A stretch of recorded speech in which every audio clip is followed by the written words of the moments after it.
Hey, mental health therapist, are you a resourceful or a codependent private practice owner? So I know when first starting a private practice or maybe even growing a private practice, you may think to yourself, can you do it by yourself? Because honestly, you went to school for all of these years and you always had a syllabus. So in this particular video, we are going to talk about the traits of what it takes to be resourceful. And I'm also going to be taking you behind the scenes of our signature private practice program so that you can see how we have set up an internal syllabus for our students to be successful while building and growing their private practice.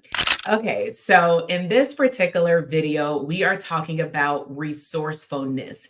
And so I'm going to share my screen and I'm going to go over particular traits that we have seen in our clients over the last 6 years in our signature private practice program in terms of how they are showing up and the difference between that therapist who is seeing results in their business compared to those who are stagnant. Okay. So, when you think about a resourceful therapist, the first thing that comes to mind is someone who knows that they need help in a particular area. They push their ego and pride aside and they actually go and get help.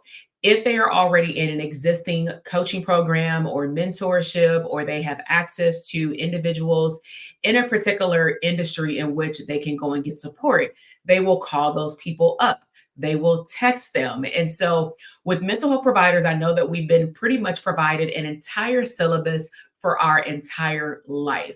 However, once you get licensed outside of CEs, that typically stops. And so, let's go over the traits of what it takes and what it looks like to become a resourceful therapist. Okay.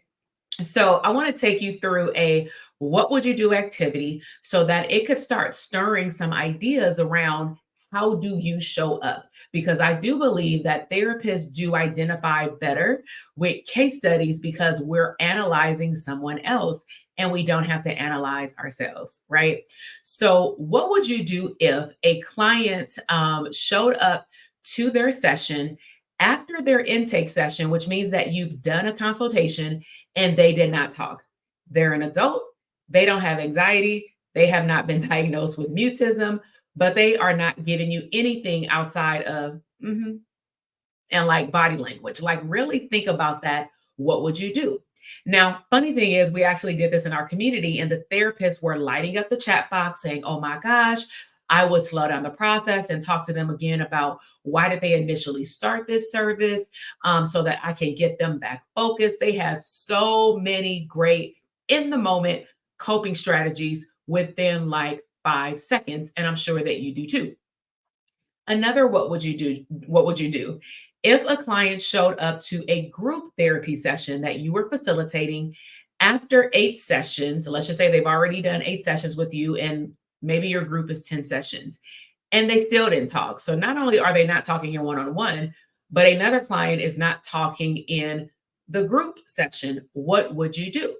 Again, our community members lighten up the chat box. I would probably pull that person aside after the group, maybe talk to them before the group got started if I noticed that this was a pattern. Bottom line is they have all of these resolution ideas about how to communicate effectively to this particular client about why they opted and got vetted to start the group. You decided that how they were showing up with whatever they wanted to work on was a good match for the group. But when they were showing up, they were not showing up as the person that can be resourceful in the group to ask for help, to talk, to add in on what someone else is saying. They're just sitting there, right? Like crazy, right? So let me ask you, have you been any of these clients in your business? So this was the examples that we walked our clients through because in 2024, we are living out the era of the black Zoom screen. What do I mean by that? Imagine facilitating a workshop or a coaching call. You tell your clients, hey, you have the self-paced online portal. I want you to, like a class, follow the syllabus. If we're talking about blueprint, go and finish blueprint because that's our first framework in our program. And when you come to the call, the goal would be no matter what phase you are in your business, you are going to consume the information. You are going to print out your workbook or download it onto your laptop, and you are going to write down questions that pertain to your business. The goal would be that honestly, we spend the whole coaching session with me engaging with our clients, asking questions, and them also talking to one another about growth in business. It should not be reteaching the information in the portal that's there for you to go at your own pace. And so it was interesting because after the second question, there were more later. What they shortly realized was that they were not showing up like the client they want to attract. Hmm, something to think about, right? When it's a case study. So now let's talk about how to become a resourceful student. Because I believe that this is my personal opinion. When you are building a business, you're going to go at different phases. Every phase or every layer that you are in your business, whether that is revenue, how many team members you have, how many customers or clients you're serving in your business, no matter what level you are at, you can't expect that what got you there will get you to the next level. It takes a different and more wide range skill set. So now that we've talked about what does it take to show up and be resourceful, meaning however you expect your clients to show up, that's how you should show up in your business. Now let's talk about you showing up as a resourceful student, because if you don't know how to show up in your business and to ask for help, what will happen is you will become codependent. Codependent on the teacher, codependent on the workbook, the course, and you will never be able to cut literally the umbilical cord to go out there and glow up your business. Okay. All right. So let's get into it. So, what would you do if you went to a class to learn and implement whatever you're working on, but the professor, they lectured, they just talked, no screen, on a notepad the whole time? Well, your response may be, I'm bored. I might fall asleep. I don't even know if I like this topic. They don't even have my interest of this topic, right? So you wouldn't want to show up as that student, or you wouldn't even want to be that professor, right? But if you showed up, maybe that professor with how they were showing up does not align with maybe how you want to learn.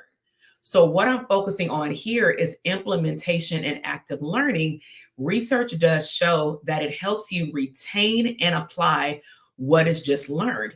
So, anytime that I live stream a video, or you may even catch me saying it when I'm doing videos or podcasts, is pause this video, pause this podcast, or comment something back in the box. Or, as a matter of fact, I want you to tell me right now in the comment box, do you find yourself being more resourceful or codependent? Meaning, do you have to always have someone tell you what to do in order for you to move to the next step in your business? Or can you simply follow a syllabus, do the work, and then show up with implementation and ask questions? Okay. So, another example, what would you do if you were doing clinical supervision? You were supervising someone in the workspace or in your business. And let's just say it was online, because in this day and age, we don't even have to be in an office. I can do it right here in my home office, right? So you're doing supervision. What would you do? How would you feel if everyone or the person that you were doing supervision with, their screen was off? You would probably feel like, I'm not talking to anybody. It feels like I'm talking to myself. Just record what we were going to talk about, and then you send me over your response. It doesn't feel like you're even there with someone. So, what I also started to pull out of our students in our program is, if you don't want the next one, a client showing up and all of their screens are off, customers that you're doing an intake with and their screens are off. If you don't want that, don't do that when you're a student. Like most, you would talk to them about giving them feedback, how to show up, because it is a direct correlation and reflection in the work that they are potentially doing, right? So if they are not putting in that extra effort to show their best self, we don't even know what they're doing behind closed doors. This is probably why people procrastinate. This is probably why people don't see results, because you are attracting what you are, who you are, and how you act. Okay. All right. So, with that said, I thought that it would be cool to also show you how I positioned that message to our students to explain to them why we are making significant changes in our signature coaching program, the Dope Therapist Academy: How to Manifest a Profitable Private Practice. Now, this program is specifically for therapists who either want to open up a private practice in the next 3 to 6 months, meaning their license, or they're about to sit for the exam, but they can consume new information and not feel flustered, or those who already started a practice, but they built no systems, because our program is helping you build systems that were never built. So, with all of that said, we said we're going to focus on implementation, because in the beginning of launching this program about 5 years ago, 23 or 25 cohorts later, right? We've seen ourselves on the spectrum. So I want you to think about, when I share the nature of the changes in this program, do you see anything that we're going to implement, something that you may want to implement in your business with your clients, your consumers, your customers, or your workshops or your coaching programs and such, right? So we noticed that we went from super structured, super syllabus to then more flowiness, because they said, I want one-on-one coaching. I want to be able to talk about my business, which was always the case. But they either didn't know how to ask the question, or they just simply did not ask it, or they weren't present to ask it. And so we started doing less teaching. I stopped reteaching the stuff that was in the portal, because now I sat down and pre-recorded all the material. But then what started to happen is, it didn't happen every cohort or every week, but more times than not, if I did not bring in a topic, there will not be any original questions about their business. They would typically ask questions based on the information that I was providing. So I said, moving into 2024 in the spring, we're going to focus on implementation. Now, why was I able to do this? Because me and my team often look at student success in our programs. We look at logins to the portal, how they're showing up to the coaching call, how they're operating in our community. We're looking at all the different ranges of contact that we have, because not everybody wants to watch a video, right? So here's the implementation, I'm going to say, shift or comeback number one. One, we're going to have what's called monthly community calls. This is open up to new and alumni students. Those calls will be more like in school homeroom, right? We have general Q&A, maybe something that wasn't caught, or maybe people haven't been able to make the regular calls.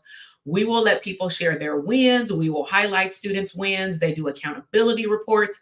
We'll talk about how much money they're making, how many clients they're seeing, and ultimately what kind of impact they are making in the community that they serve. And then we'll provide overall feedback with trends that we see in student success, so that they can be more resourceful and not codependent on the portal. Okay. Number two is, we're moving back into a very structured syllabus called a pod. So this will be considered a closed container. Our framework is the acronym BRAND.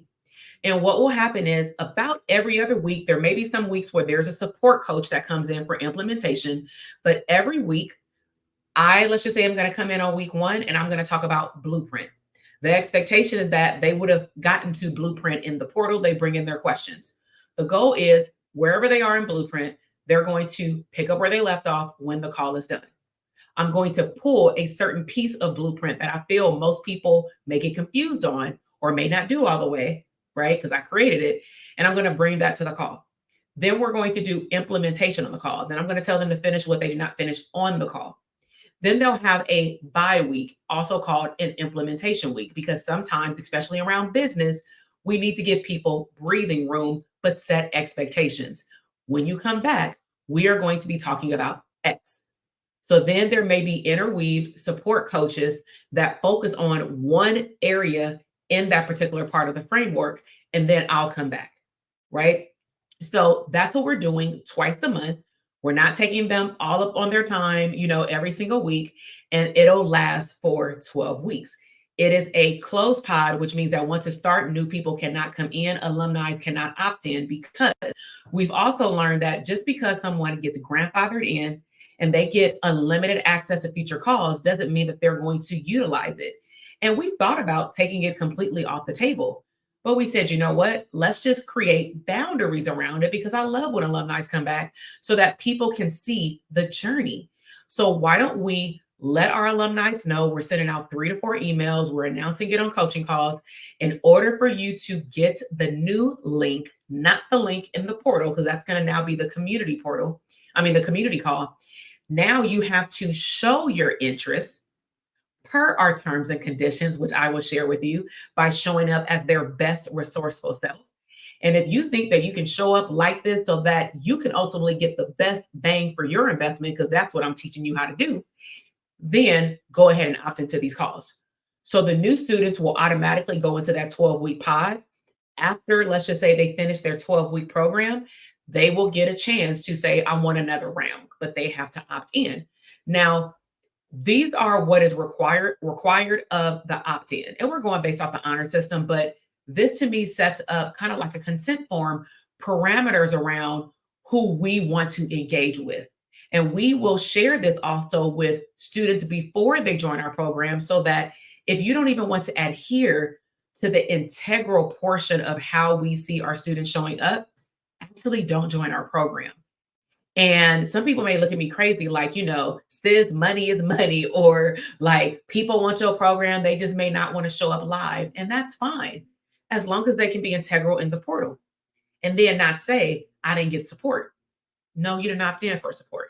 You didn't show up to the call, nor did you ask any questions in our Facebook group, right?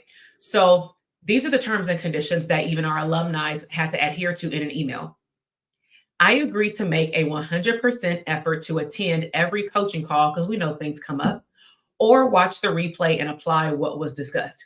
So our goal is, if you know that we're meeting twice a month on this day at this time zone for the next 3 to 4 months, can you commit to these calls? These are alumni. New students will get the schedule. If you cannot commit as an alumni, don't opt in. If you know you can literally only make one call, don't opt in. If you know you can make 75% or more of the calls, but something came up with your kid, that's understandable. Watch the replay. Okay.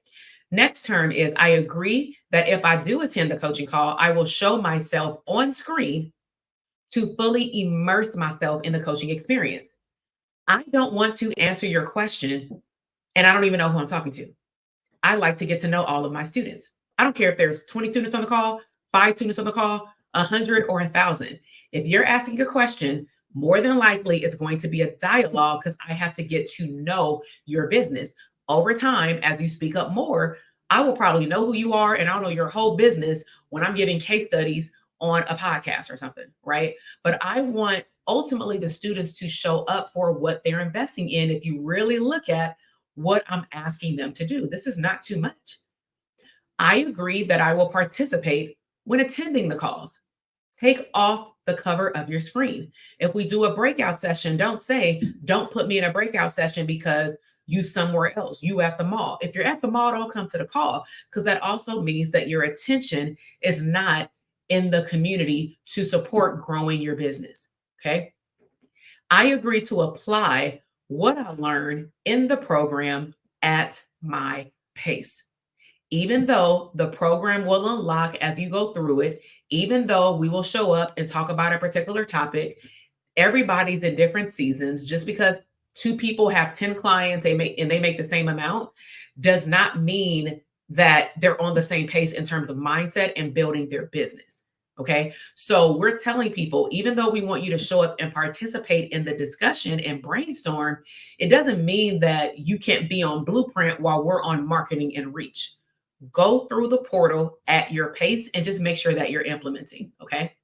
And lastly, I agree to be resourceful and seek the answer in the course portal and in the community before I seek the coach, so that I can become a resourceful CEO. What I want to leave you with today is, if someone cannot slow down when they have a question, especially if it's around finding something in the portal, and if they cannot stop and go to the search bar and type it in, Go to the Facebook group and see if someone already asked this question about marketing, about an online directory. What you are sharing with me as your coach, if we have to especially continuously answer these questions over and over again, is it showing me that you are not resourceful even for yourself. So if you are not resourceful for yourself, it's going to be very difficult for you to scale your business, hire people, and expect that you're going to attract people that also are independent because you're not independent, you're codependent. So I really hope that you like this podcast episode, this video series. Let me know in the chat box, which part did you like the most? Did you like the terms and conditions? Did you like the fact that I am creating a syllabus for our students? Did you like the case studies and realize that, oh shoot, I'm not really that resourceful. I need to get better. Tell me what was your biggest takeaway by commenting in the comment box. So if you are new here, I definitely want to say welcome. If you are a returnee, everybody make sure that you like, comment, and subscribe to this channel. I would greatly appreciate it. And I will see you in the next one. Bye.